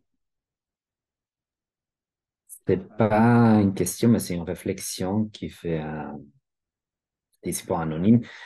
La capacité de développer une argumentation ne dépend pas uniquement du niveau de français, mais du niveau de formation. Si on évalue l'argumentation, les personnes moins formées à cela auront de moins bons résultats indépendamment de leur niveau de langue. Je suis d'accord. La vie, c'est comme ça. C'est pour ça qu'il faut aussi les habituer à réfléchir, hein. Et le remue-ménage en groupe classe, ça permet aussi d'étoffer. Enfin, cet élève pourra être aussi se nourrir des réflexions des autres. Et c'est aussi un entraînement que d'apprendre à réfléchir. C'est aussi euh, bah, faire lire. C'est à travers la lecture, à travers les écoutes, enfin, qui pourra aussi venir nourrir sa réflexion. Mais effectivement, ça dépend de la formation personnelle de chacun, effectivement, oui. Notre réflexion, trop de connecteurs donnent des textes lourds, qu'on trouve beaucoup moins dans les documents authentiques. Oui, alors là j'ai peut-être trop exagéré. Faut pas en mettre non plus. Des fois, c'est vrai, j'aurais peut-être dû mettre ça aussi comme constat. Là, j'ai pas mis tous les constats, hein, mais effectivement, quelquefois, il y en a trop. Hein. Faut pas non plus que ce soit lourd. Faut que ce soit naturel, on va dire. Hein. Faut que ce soit utilisé à bon escient, naturel. Ouais. On voit d'ailleurs quelquefois les candidats qui cherchent à en mettre à tout prix. Non, faut que ce soit, oui, il faut que ça reste naturel, effectivement. Hein, ouais.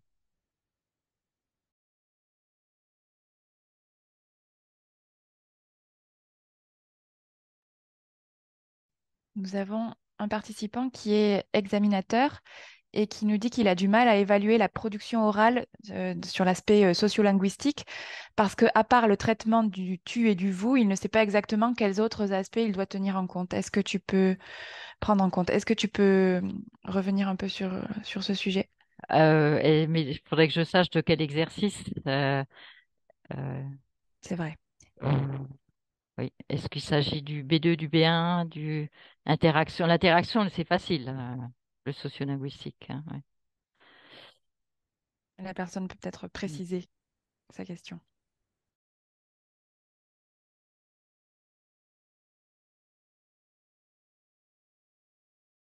Au-delà des Bah, questions sur... Pardon. oui, oui, de toute façon, je précise que ces réalisations, enfin, c'est pragmatique. euh, donc, et adéquation socio-linguistique, mais par exemple, pour l'exposer en monologue, euh, bah, c'est le pragmatique. C'est la réalisation de la tâche, la cohérence, la cohésion qui vont être évaluées. C'est pas l'adéquation socio-linguistique. Hein. L'adéquation socio-linguistique, c'est seulement quand il y a un interlocuteur à qui on s'adresse. Hein. Puisque pour les tâches, en fait, hein, c'est pragmatique et socio-linguistique, mais quand le cas échéant, on va dire. Hein.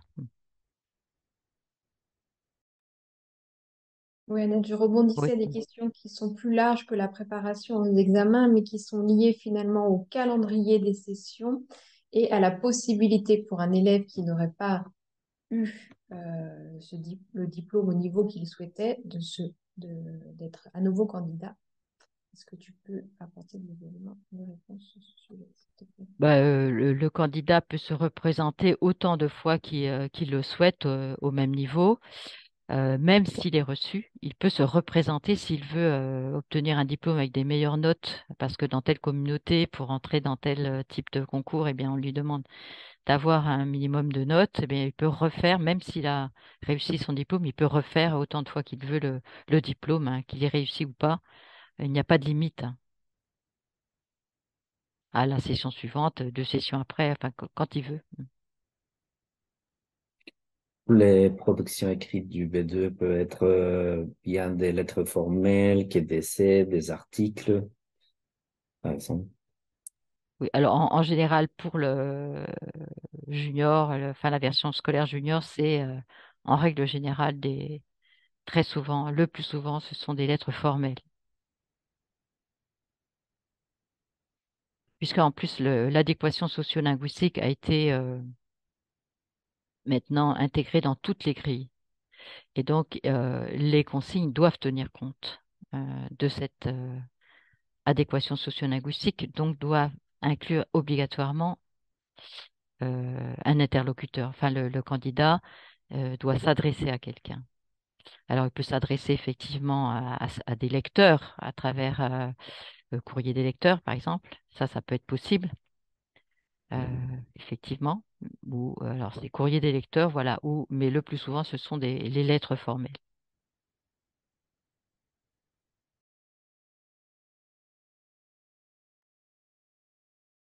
Et une autre question, dans la compréhension orale, dans les questions ouvertes, s'ils répondent correctement, mais ils font des erreurs d'orthographe, est-ce que la réponse sera acceptée?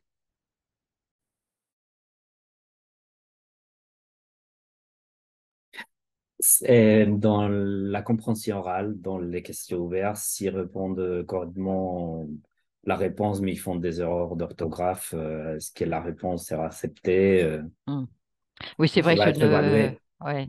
Alors, je ne vais pas rappeler, effectivement, nous sommes dans une évaluation critériée, c'est-à-dire que dans les exercices de compréhension, les correcteurs vont vérifier si le candidat a compris. Hein. La langue, elle est évaluée dans les exercices de production, mais pas dans l'exercice de compréhension. C'est seulement la question que le correcteur se pose, est-ce que le candidat a compris? Mais bien sûr, si la langue est trop mauvaise et que le correcteur ne comprend pas si l'élève a compris, là, on va pas pouvoir donner les points parce que la réponse n'est pas compréhensible ou n'est pas claire, n'est pas. Enfin, donc là, on va sanctionner. Mais si bon, il y a des erreurs de langue qui n'entravent pas la compréhension, elles ne sont pas sanctionnées dans les exercices de compréhension, puisque nous sommes dans le cadre d'une évaluation critériée.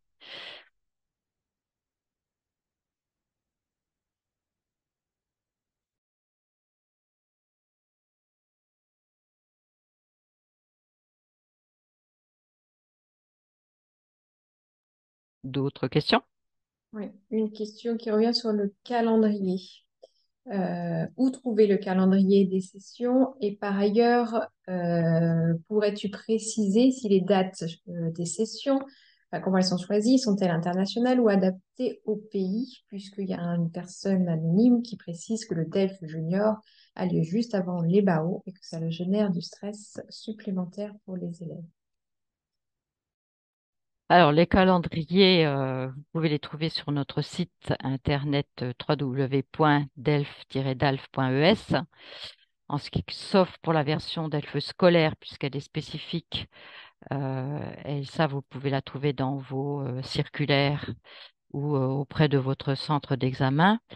Et le calendrier, il est spécifique à chaque pays, c'est-à-dire chaque pays établit le calendrier des sessions, qui correspond un petit peu à la demande aussi.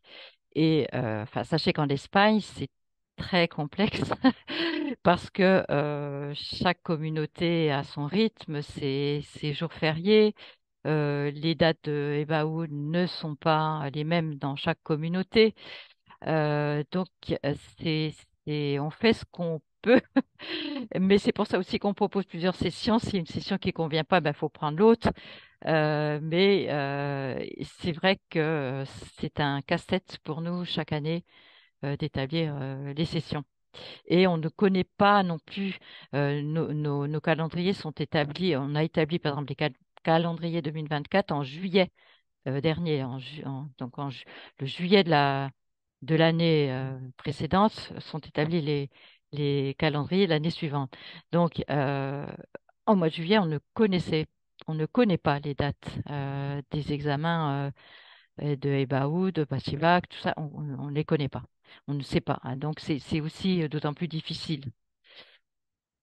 Mais il faut qu'on anticipe hein, pour avoir les calendriers déjà faits pour la rentrée. On a des, enfin, voilà, des demandes à faire auprès de FEI, d'ouverture de session tous les ans. Voilà.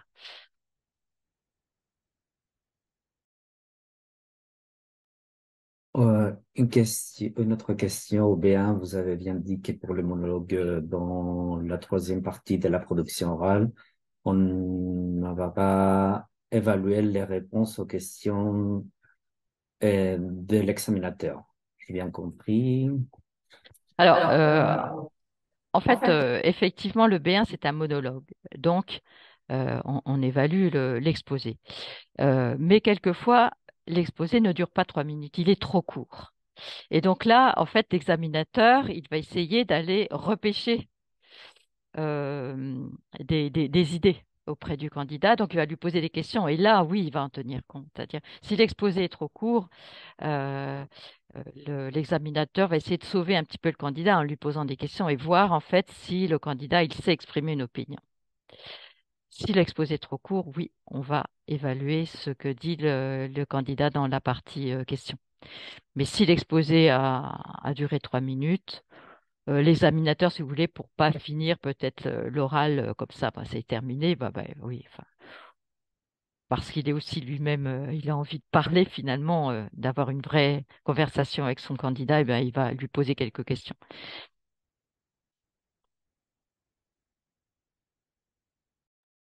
Une question sur le DELF scolaire, plus précisément le B2 scolaire. Les sujets sont-ils adaptés aux adolescents?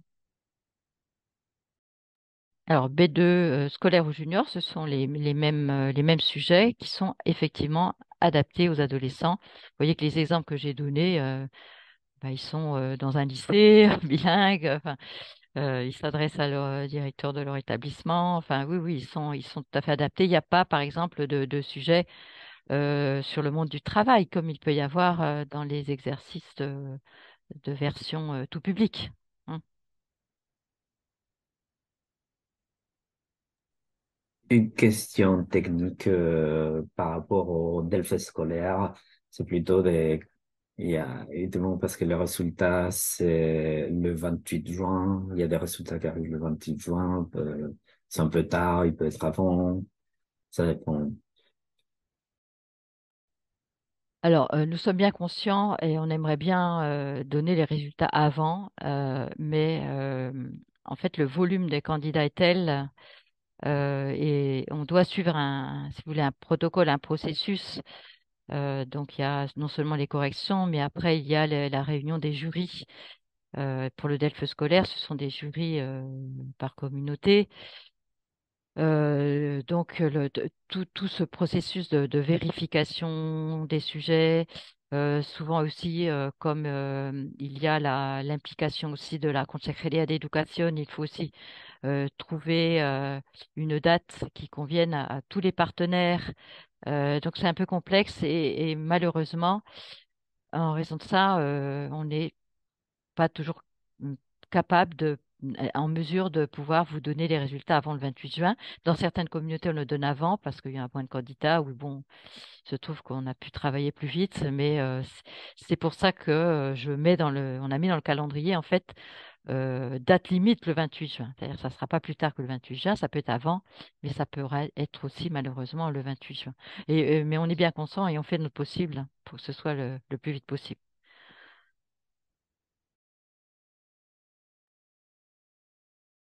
Il y a plusieurs questions concernant la formation des enseignants. Comment peut-on suivre un cours de formation d'ELF pour professeur qui a droit à des crédits de formation?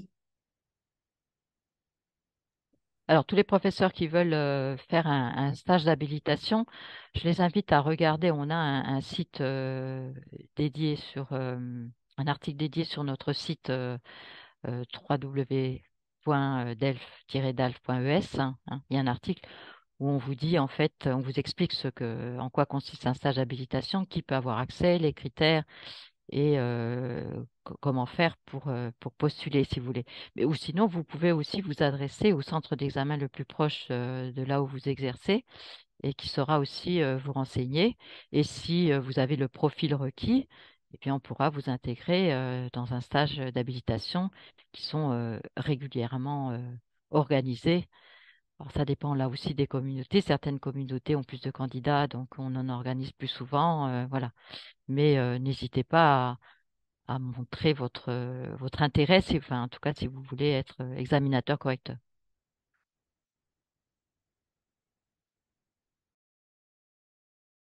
Oui, et ces stages, effectivement, sont reconnus hein, par les communautés et donnent droit à des crédits de formation. Une question importante au niveau d'inscription des candidats, et c'est par exemple des candidats qui sont des difficultés ou des troubles d'apprentissage reconnus ou non reconnus, et comment il faut procéder. Alors, si vous avez besoin, si un candidat a besoin d'une adaptation de ses épreuves, vous devez dans la période d'inscription, fournir, au moment où vous inscrivez le candidat, fournir un certificat médical au centre d'examen. Et ce certificat médical doit dater de pas plus de 2 ans. Et il doit préciser non seulement le diagnostic, mais aussi des conseils, enfin des recommandations de la part du médecin, parce que si, enfin, nous ne sommes pas médecins, on ne sait pas souvent ce que cela signifie en termes d'adaptation, d'aménagement. Donc, il nous faut des explications de la part du médecin. Et ensuite, on peut voir plus en détail avec le professeur ou le candidat lui-même. Mais en tout cas, il faut toujours donc donner le certificat médical pendant la période d'inscription, parce qu'il nous faut anticiper, parce que ça va peut-être signifier un tiers-temps supplémentaire, signifie une salle à part avec un surveillant à part. Donc il faut euh, recruter ce surveillant. Il faudra prévoir une salle supplémentaire. Donc il nous faut aussi nous savoir à l'avance tous les cas d'adaptation.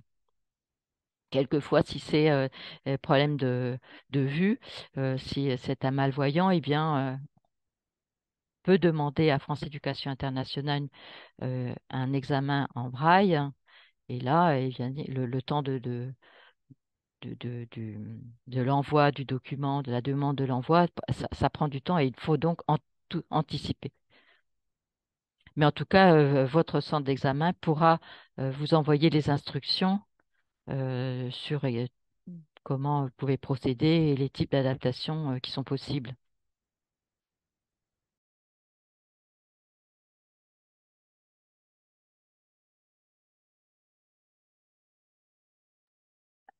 Une question qui est revenue deux fois, j'imagine, par la même personne. À un moment, tu as parlé de relative correction et cette personne demande ce qu'il faut entendre par relative. Et deuxième partie de sa question, est-ce que deux correcteurs auront le même critère? Alors, je ne comprends pas ces relatives corrections. Je sais pas, quelqu'un peut m'expliquer, non? Alors, les correcteurs ont les mêmes critères, ils ont les mêmes outils, ils ont la même formation. On a une formation de 20 heures pour le DELF, de 30 heures DELF plus DALF. Et on apprend, vous voyez les outils qu'on a, on a des critères précis, on a des descripteurs de performance, tout le monde a ces outils-là. Et donc, l'égalité du traitement des candidats est là. On a tous les mêmes critères de correction et on a en plus un jury national qui va vérifier les corrections. Donc, oui, oui, on a les mêmes corrections et on travaille dans ce sens, on fait des formations dans ce sens. Il y a des réunions d'harmonisation dans ce sens aussi pour quelquefois quand une consigne pose problème, parce que quelquefois ça arrive, eh bien voilà, il y a des réunions justement pour voir tous ensemble comment on va évaluer les copies à partir de cette consigne. Mais de toute façon, même quand il n'y a pas de problème, qui est ce qui est la plupart du temps, heureusement, il y a cette réunion d'harmonisation pour rappeler à tout le monde comment on va évaluer. Et sinon, pour l'histoire de relative correction, là, je comprends pas la question. Je pense que ta réponse répond à la réalité du fonctionnement de la correction, des jurys, etc., pour garantir l'égalité et la qualité des certifications d'AIDA. Une question sur où est-ce que l'on peut trouver des exemples d'épreuves réelles pour travailler avec les élèves, car sur le site officiel, il y en a une ou deux seulement. Alors, toutes les professeurs qui préparent des élèves peuvent avoir accès à l'espace privé du site de France Éducation Internationale, hein, où il y a d'autres exemples de sujets. Il y a aussi beaucoup d'exemples dans les livres de préparation des maisons d'édition. Mais je dirais, ne vous obsédez pas avec ces exemples de sujets. Vous pouvez faire même des consignes. Il y a Il n'y a pas vraiment, enfin, pour les productions, vraiment, vous pouvez utiliser, enfin, vos manuels se préparent sans faire une préparation spécifique avec des sujets spécifiques. C'est bien quand même un ou deux exemples pour qu'ils voient pour les familiariser quand même avec le type d'épreuve, le schéma. Mais Sinon, vos manuels préparent tout aussi bien. En tout cas, des exemples de sujets, vous en trouvez sur le site de France Éducation Internationale, espace privé, où vous devez vous inscrire, mais pour avoir un compte, en fait.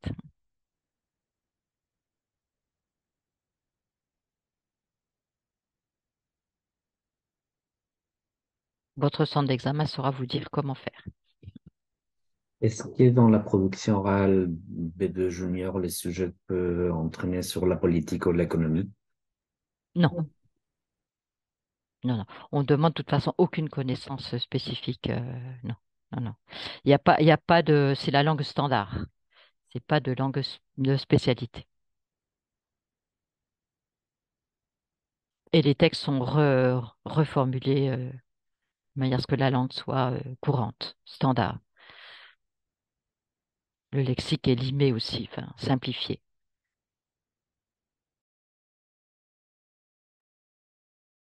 Une autre question pour l'expression écrite, les formules des lettres, la date, l'expéditeur, quand pour le nombre de mots à écrire, seulement le corps du test. Alors, il faut savoir qu'on ne demande pas le code lettre. On n'a pas à écrire ni l'expéditeur, ni le destinataire. Non, ce qu'on demande, c'est à partir de la formule d'accueil. Donc, c'est à partir de la formule d'accueil qu'il faut écrire sa production. Et c'est à partir de la formule d'accueil qu'on compte les mots.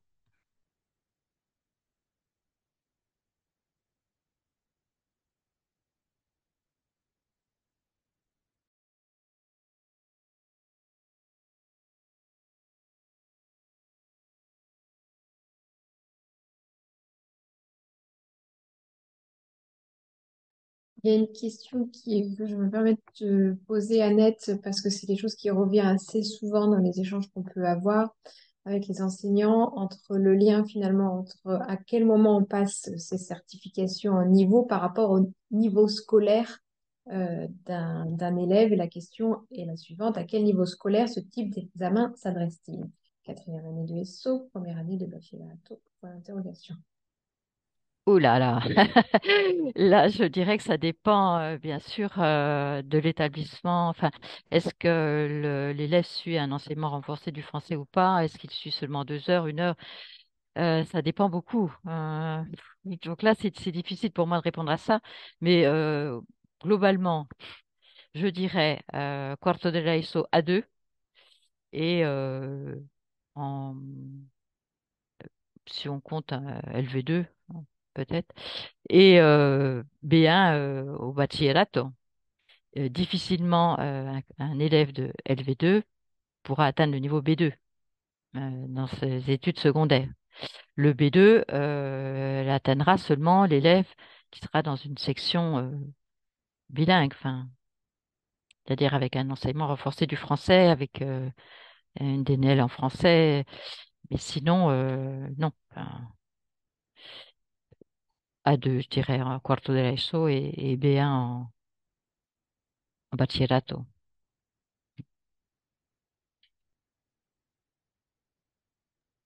Il y a eu des questions par rapport à ces webinaires, comment il peut recevoir l'information.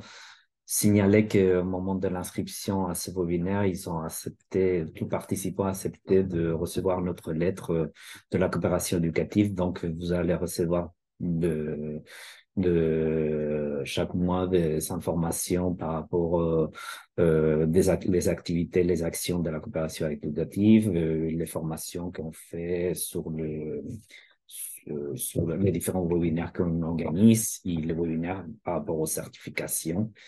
Donc, on va annoncer aussi le webinaire du niveau DALF. Et de toute façon, les personnes inscrites, on va renvoyer un mail par rapport s'il veut s'inscrire au webinaire d'ALF.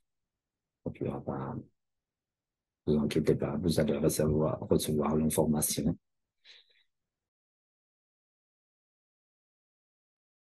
Et aussi, regardez aussi dans le chat, puisque Orlando a mis tous les liens utiles par rapport à certaines questions, que ce soit comment devenir examinateur correcteur, le calendrier, le site aussi internet de France Éducation Internationale pour l'espace privé, etc. Donc voilà, vous pouvez prendre tous ces liens aussi.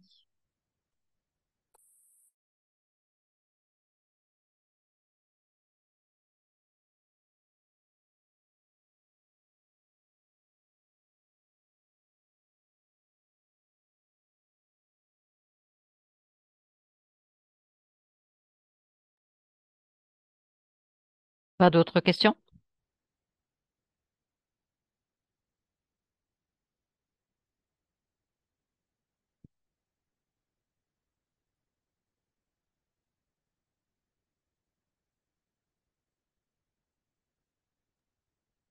Il y a personne qui demande s'il peut voir des exemples, peut avoir des exemples de la production orale.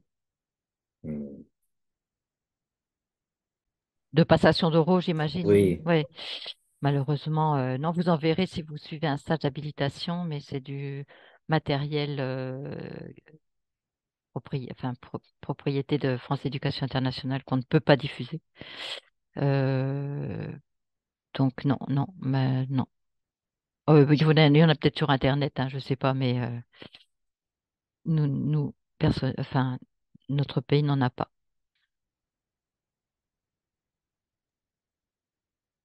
Ça rejoint aussi une question sur est-ce que un examinateur enregistre l'oral. Alors, les examinateurs ne sont pas autorisés à enregistrer les productions orales des candidats. Bon, déjà, pour les scolaires et juniors, il faudrait demander l'autorisation, hein. Donc non, non, ils ne sont pas autorisés, ils ne peuvent pas faire d'enregistrement.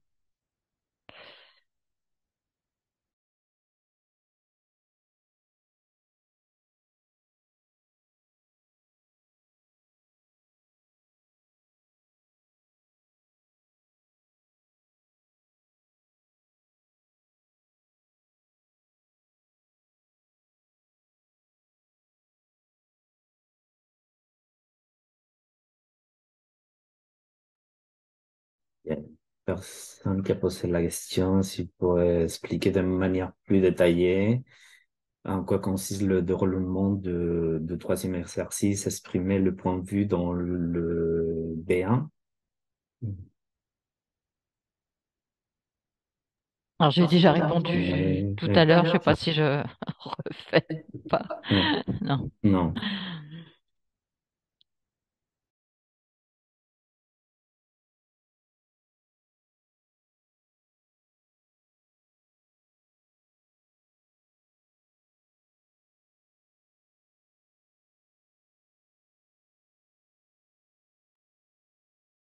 Tu peux expliquer, Annette, comment, par exemple, pour accéder à l'espace privé de FEI, France Éducation Internationale, est-ce que tu peux expliquer comment il doit procéder, les professeurs? Alors, moi, je propose à ces professeurs qui s'adressent à leur centre d'examen parce qu'en fait, il faut un lien.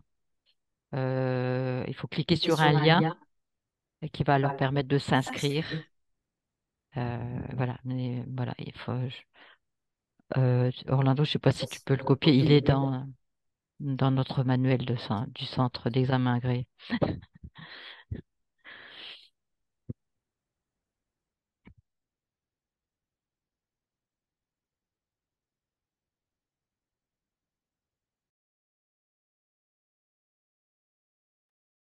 Une question pratique pour savoir si pour les épreuves collectives, l'utilisation du TIPEX est autorisée. Ah, oui, bien sûr. On préfère le Tipex orature. Une copie bien présentée est toujours plus facile à lire et prédispose bien le correcteur.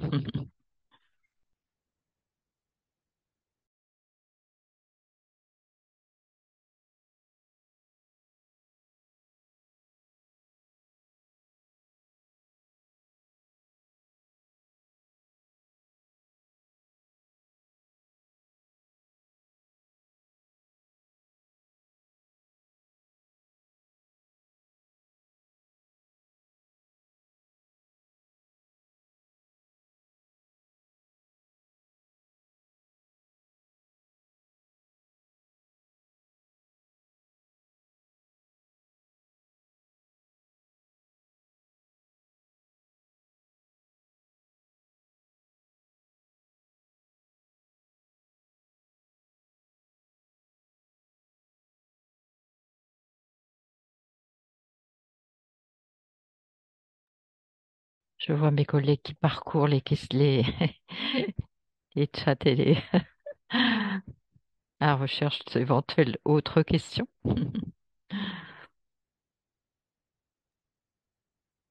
Concernant la relative correction, il y a quelqu'un qui nous précise que tu as pu vouloir dire que tu le saches, voilà, que tu puisses compléter si besoin ta réponse. Merci à Je crois qu'Annette a dit relative correction dans les réponses aux questions de compréhension orale et compréhension écrite, c'est-à-dire que l'orthographe n'est pas pris en compte, mais la réponse du candidat, malgré les erreurs, doit être relativement correcte, ce que tu as reprécisé Mm. depuis. Merci.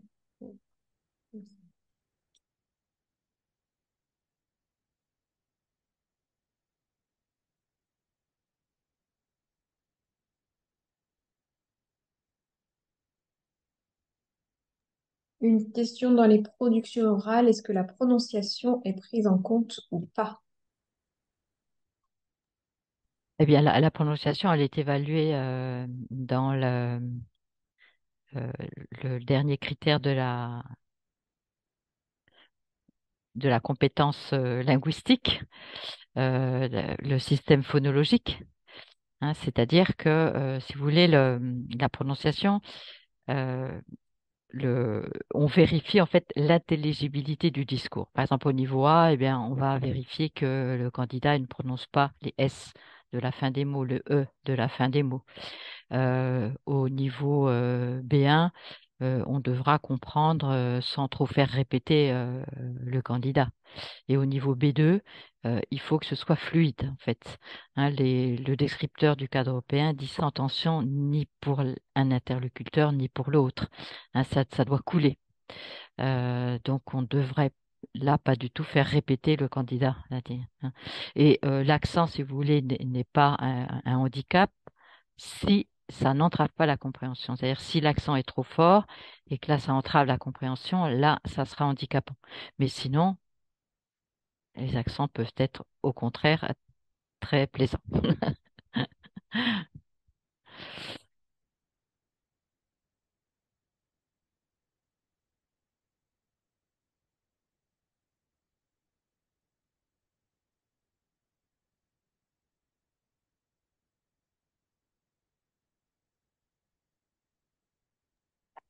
Voilà. Orlando vient de mettre exactement le lien. Voilà, je crois que Tu as mis on le a lien pour l'inscription. pour l'inscription.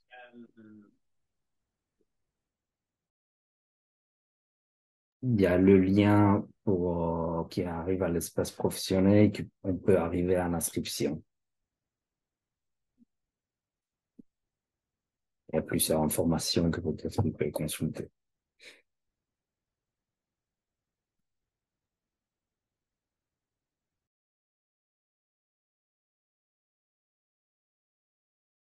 Je crois, chère Annette, que nous avons répondu à peu près toutes les questions Très que bien. nous avions. Merci à toi d'avoir assuré ce webinaire qui, je précise, tu es remercié aussi au-delà dans les questions, tu es aussi remercié par rapport à ta présentation. Merci à Euh, tous. euh, je te laisse conclure, Annette. Non, ben, je vous remercie d'avoir participé. Je vous remercie pour votre intérêt. Et nous restons à votre disposition et nous nous donnons rendez-vous au prochain webinaire ou quand vous voulez. Nous sommes à votre disposition. Je vous remercie. Bonne soirée.